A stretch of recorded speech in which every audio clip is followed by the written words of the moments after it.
Did you know that a disease which is entirely preventable and treatable still kills over 6 lakhs people every year? Even more striking, most of these deaths are children under the age of 5. Every year on April 25th, we observe World Malaria Day. What began as Africa Malaria Day in 2001 became a global movement in 2007, a symbol of cooperation against one of humanity's oldest enemies. Since 2000, we have prevented 2.3 billion cases and saved 14 million lives, and yet today we stand at a crossroads. The theme for 2026 is a call to action. Driven to end malaria, now we can, now we must. To defeat malaria, we must understand it. Malaria is caused not by a virus or bacteria, but by a parasite, Plasmodium, transmitted through the bite of an infected female Anopheles mosquito. Once inside the body, the parasite first multiplies silently in the liver, then invades red blood cells, disrupting the very system that carries life through our bodies. The symptoms may begin mildly: fever, chills, headache. But malaria is deceptive. These early signs are often mistaken for common illnesses, leading to delays in treatment. In vulnerable groups, especially children and pregnant women, this delay can be fatal.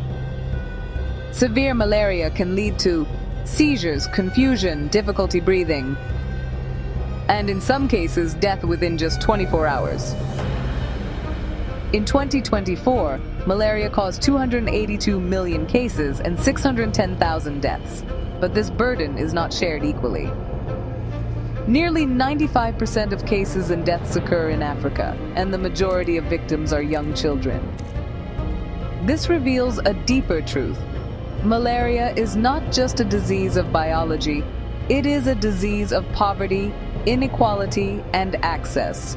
Where healthcare is weakest, malaria is strongest. Where resources are scarce, lives are most vulnerable. So why now we must? Because the fight is becoming more complex. We are facing a convergence of challenges. Drug resistance is weakening our most effective treatments, and insecticide resistance is reducing the power of mosquito nets. The invasive mosquito, Anopheles stephensi, is spreading into urban areas, and climate change is expanding mosquito habitats into new regions. Malaria is not static. It adapts, evolves, and returns where vigilance declines. If we delay, we risk losing decades of progress. But yet, there is hope. For decades, we fought malaria without a vaccine. Today, we have entered the era of malaria vaccines, protecting millions of children every year. We now deploy next-generation mosquito nets, seasonal chemoprevention reaching millions, and highly effective anti-malarial treatments. Innovation continues. Long-acting preventive medicines, advanced diagnostic tools, and new technologies targeting mosquito populations. This progress is not just theoretical. 47 countries are now malaria-free. Many more are close. Elimination is no longer a distant dream. It is a realistic and achievable goal. As we look toward the horizon, the year 2030 stands as a monumental milestone. The WHO Global Technical Strategy has set a clear path to reduce malaria cases and mortality rates by at least 90%.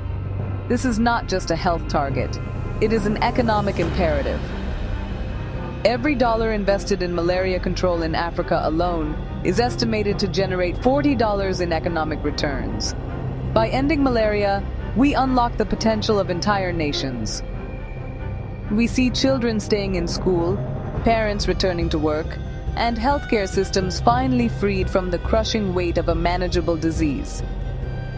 To reach this goal, we must close the $5.4 billion funding gap. We are not lacking solutions. We are lacking urgency. We must ensure that the latest vaccines and tools don't just stay in labs, but reach the most remote villages on Earth. The road to 2030 is steep, but for the first time in history, we have the map, the vehicle, and the momentum to reach the end. But we must remember, the most powerful weapons against malaria are often the simplest. A child sleeping under a treated mosquito net. A family using repellents and protective measures. A community eliminating stagnant water where mosquitoes breed. A patient receiving early diagnosis and treatment. Prevention is not complicated, but it requires awareness, access, and action. Every minute, malaria claims another life, often a child who could have been saved. We already have the knowledge, we already have the tools. What remains is the will to act. History will not ask whether we had the solutions. It will ask whether we had the courage to use them. Now we can. Now we must. Thank you.